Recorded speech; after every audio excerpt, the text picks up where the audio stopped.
নমস্কাৰ প্ৰিয় দৰ্শক, জীৱনৰ অনুভৱ মাইনু চেনেললৈ আপোনালোক সকলোকে স্বাগতম জনাইছোঁ। আশা কৰোঁ আপোনালোক ভালেৰে আছে, সুস্থ আৰু সুখী হৈ থকাটোকেই মই ভগৱানৰ ওচৰত প্ৰাৰ্থনা কৰোঁ। আজি মই আপোনালোকৰ মাজলৈ এটা নতুন ভিডিঅ' লৈ আহিছোঁ আৰু নিশ্চয় আপোনালোকে ভিডিঅ'টো ভাল পাব। ভিডিঅ'টোত এনেকুৱা ধৰণৰ যে আমাৰ জীৱনত কিছুমান সমস্যা থাকে,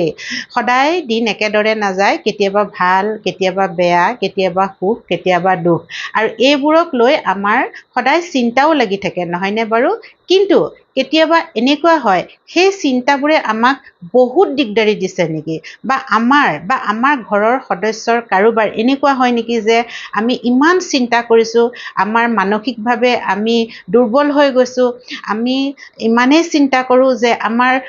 একো ভাল নলগা হয়, ঘৰত থাকিও ভাল নলগা হয় আৰু ক'তো ওলাই যাবলৈও মন নাযায়, খালি ৰুমটোৰ ভিতৰতে যেন সোমাই থাকিম, আৰু মনটো অস্থিৰতা, কেতিয়াবা ভয় ভাৱ লগা যেন লাগে। আকৌ পঢ়া টেবুলত ল'ৰা ছোৱালীৰ পঢ়াত মন নবহে, বা ডাঙৰ মানুহৰো কিবা কামত মন নবহে, এনেই শুই থাকিবলৈ মন যায়, আৰু নানান ধৰণৰ চিন্তা চৰ্চা আমাৰ মনলৈ আহে। কিন্তু সেই চিন্তাবোৰ যেতিয়া আমাৰ মনলৈ আহে, বা সেইজন মানুহৰ যেতিয়া এনেকুৱা অৱস্থা হয়, কিন্তু সেই মানুহজন আগতে তেনেকুৱা নাছিল, সেইজন মানুহ আগতেতো ভালেই আছিল, ইমান তেওঁ বুজি পায় যে আমিও বুজি পাওঁ যে চিন্তা থাকেই মানুহৰ জীৱনত। কিন্তু কিছুমান দিনৰ পৰা দেখা যায় যে অভাৰ থিংকিং, যাক কোৱা হয় অভাৰ থিংকিং হৈছে নেকি আমাৰ, বা মুড চুইং হৈছে নেকি, মনটো মানে নালাগে, কিবা এটা আজি ভাল লাগিল, কিবা এটা ভাল নলগা হৈ যায় পটককৈ, এই সময়কণ ভাল লাগিছে আকৌ সময়কণ ভাল নলগাৰ দৰে হৈ যায়, এনেকুৱা হৈছে নেকি? কিন্তু সেই মানুহজনটো আগতে তেনেকুৱা নাছিল, খুব ভালদৰে কথা পাতে, সুখ দুখ তেওঁ নিজেই গম পায় যে মানুহৰ জীৱনত সুখ দুখ আহে। তেনেকুৱা ধৰণৰ মানুহ এজনৰ লগত পটককৈ যদি এই চেঞ্জমেণ্টটো আহে, বা এনেকুৱা সলনি হৈ যায়, তেতিয়া আমি ভাবিব লাগিব যে মানুহজনৰ ওপৰত চন্দ্ৰগ্ৰহৰ বেয়া প্ৰভাৱ পৰিছে নেকি। তেনেকুৱা যদি হয়, বা চন্দ্ৰগ্ৰহৰ বেয়া প্ৰভাৱ যদি মানুহৰ জীৱনত পৰে, তেতিয়া কি হয়, মানুহৰ মনৰ অস্থিৰতা বাঢ়ে, আৰু এনেকুৱাবোৰ সমস্যাই দেখা দিয়ে। যিজন মানুহ আগতে ভাল আছিল, পটককৈ এনেকুৱাবোৰ সমস্যা হ'ল, তেতিয়া আমি বুজিব লাগিব যে মানুহজনৰ ওপৰত চন্দ্ৰগ্ৰহৰ প্ৰভাৱ পৰিছে। আৰু তেতিয়া আমি চন্দ্ৰগ্ৰহৰ কিছুমান উপায় ঘৰত থাকিয়ে আমি কৰিব পাৰোঁ। সেই উপায়কেইটাৰ কথা মই আজি আপোনালোকৰ আগত ক'ম। এতিয়া প্ৰথমটো উপায় হৈছে, আৰু একেবাৰে সাধাৰণ উপায়, সকলোৱে কৰিব পাৰে, সেই উপায়টো হৈছে, যিদিনা পূৰ্ণিমা হয়, পূৰ্ণিমাৰ দিনা যোনটো বহুত ধুনীয়াকৈ ডাঙৰকৈ দেখা দিয়ে, নহয় জানো বাৰু, সেইদিনা এটা ঘটিত অলপ জল ল'ব, আৰু সেই জলখিনিতে অকণমান গংগা জল মিলাই দিব। যদি গংগা জল থাকে খুব ভাল কথা, যদি নাথাকে একো কথা নাই, তাতে কেঁচা গাখীৰ মিলাব লাগিব, কেঁচা গাখীৰ অলপ মিলাই দিব, আৰু লগতে অলপমান চেনি মিলাই দিব, আৰু লগতে অলপমান চাউল মিলাই দিব, আৰু এই বস্তুখিনি মিলাই লৈ সন্ধিয়া সময়ত আপুনি চন্দ্ৰ দেৱতাক চিন্তন কৰি তেওঁক সেৱা জনাই সেইখিনি তেওঁৰ চৰণত জল অৰ্পণ কৰিব লাগিব। আৰু যেতিয়া আমি চন্দ্ৰ দেৱতাক জল অৰ্পণ কৰোঁ, পানী ঢালোঁতে কেতিয়াবা কি হয়, পানীৰ ছিটিকনি আহি আমাৰ ভৰিত পৰে, সেই কথাটো একদম লক্ষ্য কৰিব লাগিব, যাতে সেই চন্দ্ৰ দেৱতাক জল অৰ্পণ কৰোঁতে পানীৰ ছিটিকনি আমাৰ ভৰিত নপৰে। ইমান সাৱধানতাৰে এই কামটো যদি আমি কৰোঁ, আপুনি দেখিব চন্দ্ৰ দেৱতাৰ যি বেয়া প্ৰভাৱ আমাৰ ওপৰত পৰি এই সমস্যাবোৰ দেখা দিয়ে, সেই সমস্যাবোৰ আমাৰ লাহে লাহে ভাল হৈ আহিব। আৰু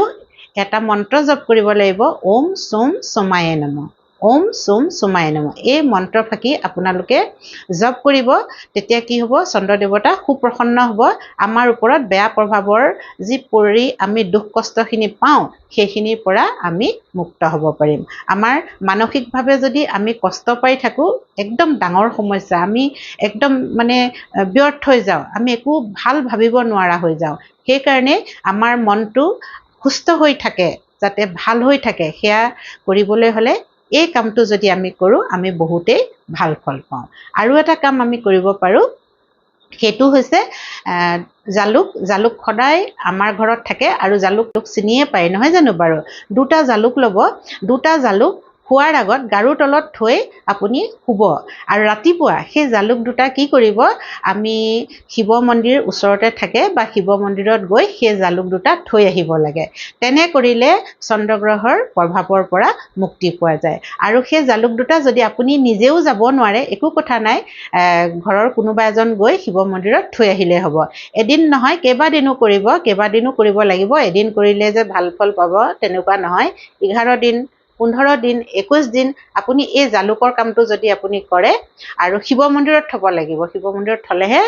আপুনি ভাল মানে পৰিত্ৰাণ পাব বেয়া প্ৰভাৱৰ পৰা মুক্তি পাব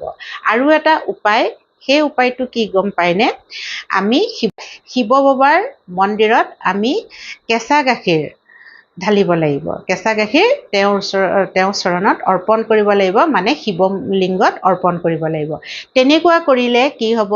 আমাৰ চন্দ্ৰগ্ৰহৰ যি বেয়া প্ৰভাৱৰ ফলত আমাৰ এই মানসিক সমস্যাবোৰ দেখা দিয়ে সেই সমস্যাবোৰ ভাল হ'ব আৰু কিয় জানেনে আপোনালোকে সকলোৱে শিৱ বাবাৰ ফটো দেখিছে বা শিৱ বাবাৰ মূৰ্তি দেখিছে আৰু এটা কথা মাৰ্ক কৰিছেনে এইখিনিতে চন্দ্ৰ লগাই থৈছে ভগৱানে তেওঁক জটাত ৰাখি থৈছে সেইকাৰণে আমি যদি শিৱ মন্দিৰত বা শিৱৰ ভক্ত হওঁ বা শিৱ বাবাক পূজা কৰোঁ তেতিয়া চন্দ্ৰগ্ৰহৰ বেয়া প্ৰভাৱ আমাৰ ওপৰত কেতিয়াও নপৰে আৰু পৰিলেও কি হ'ব কেতিয়াবা কুণ্ডলীত বেয়া থাকিলে পৰে এনেকুৱা কথা নহয় বেয়া প্ৰভাৱ পৰে কিন্তু আমি যদি শিৱ বাবাৰ পূজা কৰোঁ তেতিয়া এই চন্দ্ৰগ্ৰহৰ বেয়া প্ৰভাৱৰ পৰা বহুতখিনি আমি পৰিত্ৰাণ পাব পাৰোঁ আৰু একেবাৰে পাৱাৰফুল মন্ত্ৰ সেয়া হৈছে ওম নমঃ শিৱায় মন্ত্ৰ আপুনি জপ কৰিব লাগিব এই মন্ত্ৰ আপুনি শিৱ বাবাৰ মন্দিৰত জপ নকৰিলেও ঘৰতো কৰিব পাৰে আৰু যেতিয়াই তেতিয়াই কৰিব পাৰে ভাল ধৰণে আপুনি যদি একেবাৰে ভগৱানৰ ওচৰত বা সেৱা কৰা ঠাইত বা শিৱ মন্দিৰত গৈ বহি কৰিলেহে হ'ব এনেকুৱা কথা নহয় আপুনি চকী এখনত বহিও বা আপুনি কিবা কাম কৰি আছে আপুনি একদম বিশ্বাসেৰে একদম অগাধ ভক্তিৰে আপুনি মনতে এই মন্ত্ৰ জপ কৰি থাকিব পাৰে আৰু চাবচোন বহুত ভাল ফল পোৱা যায় অকল চন্দ্ৰগ্ৰহৰ প্ৰভাৱ বুলিয়েই নহয় আপোনাৰ সকলো সমস্যাৰ সমাধান এই মন্ত্ৰফাঁকিত জড়িত হৈ আছে বহুত ভাল ফল পায় মই নিজেও বিশ্বাস কৰোঁ এই মন্ত্ৰফাঁকিত আৰু মই নিজেও কৰোঁ সেইকাৰণে মই আপোনালোকক কৈছোঁ কালৰো কাল মহাকাল শিৱ বাবাক মহাকাল বুলি কোৱা হয় মহাকালেশ্বৰ মন্দিৰ আপোনালোকে শুনিছেই কালৰো কাল ভূতৰো ভূতনাথ বুলি কোৱা হয় শিৱ বাবাক নহয়নে ভূতেও মানে একো কৰিব নোৱাৰে ভূত পিশাচ এই সকলোবোৰ তেওঁৰ অধীন হয় সেইকাৰণে ভূত পিশাচৰ ভয় বা কোনেও আপোনাক একো কৰিব নোৱাৰে যদি আপুনি একদম সচ্চা ভক্ত মানে সঁচা ভক্ত যদি শিৱ বাবাৰ হয় সেইকাৰণে শিৱ বাবাক যদি আমি সন্তোষ কৰোঁ বা তেওঁৰ পূজা আৰু তেওঁ অলপতে সন্তোষ হয় সেইকাৰণে তেওঁক ভোলানাথ বুলিও কয় আৰু আপুনি য'তে ত'তে স্বয়ম্ভু বুলিও কয় এনেকুৱা নহয় একদম ডাঙৰ মন্দিৰত গৈ পূজা কৰিলেহে শিৱ বাবাক পাব তেনেকুৱা নহয় ওচৰত থকা মন্দিৰখনতে বা ঘৰতে আমি শিৱ বাবাক ফটো এখন লৈও যদি তেওঁক একদম বিশ্বাসেৰে ভক্তিভাৱেৰে আমি যদি পূজা কৰোঁ বা সেৱা কৰোঁ আৰু মনেৰে যদি পূজো তেতিয়া শিৱ বাবা সন্তোষ হয় সেইকাৰণে কোৱা হয় ভোলেনাথ স্বয়ম্ভু কালৰো কাল মহাকাল আৰু ভূতনাথ একোৰে ভয় নাথাকে চন্দ্ৰ আদি গ্ৰহবোৰ সব তেওঁৰ অধীনত থাকে তেওঁ পৰমপিতা পৰমেশ্বৰ হয় সেইকাৰণে আমি শিৱ বাবাক বহুত বেছি একো দিব নালাগে অকণমান যদি কেঁচা গাখীৰ গংগাজল দিয়ে তেওঁ তাতে সুপ্ৰসন্ন হয় সেয়াও যদি কৰিব নোৱাৰে মাত্ৰ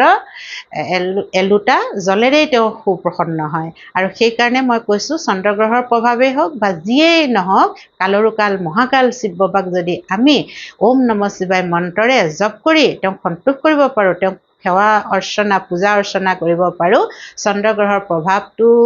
নাইকিয়া হ'বই আমাৰ জীৱনত আৰু বাকী সমস্যাবোৰো সকলো লাহে লাহে সমাধান হৈ যাব এতিয়া আপোনালোকে গম পালে যে এনেকুৱাবোৰ মানসিক সমস্যা হ'লে আমি জীৱনত যিবোৰ কষ্ট পাই থাকোঁ সেই সমস্যাবোৰ এনেকুৱা উপায়েৰে সমাধান কৰি আমি মানসিকভাৱে যদি সুস্থ হৈ থাকোঁ সবল হৈ থাকোঁ ষ্ট্ৰং হৈ থাকোঁ আমাৰ জীৱনত যেনেকুৱাই সমস্যা নাহক যেনেকুৱাই পৰিস্থিতি নাহক আমি সেই পৰিস্থিতিৰ খুব ভালদৰে সন্মুখীন হ'ব পাৰোঁ আৰু সেই পৰিস্থিতি আমি খুব ভালদৰে নিয়ন্ত্ৰণ কৰিব পাৰোঁ সেইকাৰণে আমাৰ মানসিক পৰিস্থিতি বা মানসিকভাৱে আমি সুস্থ হৈ থাকোঁ তেতিয়া আমি সকলো সমস্যাই সমাধান কৰিব পাৰিম বুলি মই ভাবোঁ আৰু সেইকাৰণে মই ভাবিলোঁ এই উপায়কেইটা মই আপোনালোকৰ আগত কওঁ আৰু নিশ্চয় আপোনালোকে ভাল কথাখিনি কওঁতে যদি ভুল হৈছে বা আপোনালোকে ভুল বুলি ভাবিছে তেতিয়াহ'লে মোক ক্ষমা কৰি দিব কাৰণ মই ইমান অভিজ্ঞ নহয় যিখিনি মই জানো সেইখিনি কথাহে মই আপোনালোকৰ আগত কৈছোঁ আৰু ভাল ফল পাব বুলিও মই আশা কৰিছোঁ সেয়েহে মই আপোনালোকৰ আগত কথাখিনি ক'লোঁ আৰু যদি ভিডিঅ'টো চাই আপোনালোকে ভাল পাইছে তেতিয়াহ'লে লাইক কৰিব শ্বেয়াৰ কৰিব আৰু কমেণ্টছ কৰিব আৰু লগতে মোৰ চেনেলটো ছাবস্ক্ৰাইব কৰি ল'ব কাৰণ নতুন চেনেল হয় আপোনালোকৰ মৰম আৰু আশীৰ্বাদ বহুতে প্ৰয়োজন সেইকাৰণে চেনেলটো ছাবস্ক্ৰাইব কৰি ল'ব কাষতে থকা বেল আইকনটো দবাই দিব তেতিয়া নতুন নতুন ভিডিঅ'বোৰ সোনকালে আপোনালোকে পাব আৰু শেষলৈকে ভিডিঅ'টো চোৱাৰ কাৰণে হৃদয়ৰে বহুত বহুত ধন্যবাদ জ্ঞাপন কৰিলোঁ এইদৰে মৰম আৰু সহায় সমৰ্থন কৰি আশীৰ্বাদ কৰি মোৰ চেনেলটো আগবঢ়াই লৈ যাব বুলিও আশা কৰিলোঁ আজিৰ ভিডিঅ'টো মই ইমানতে সামৰিছোঁ নমস্কাৰ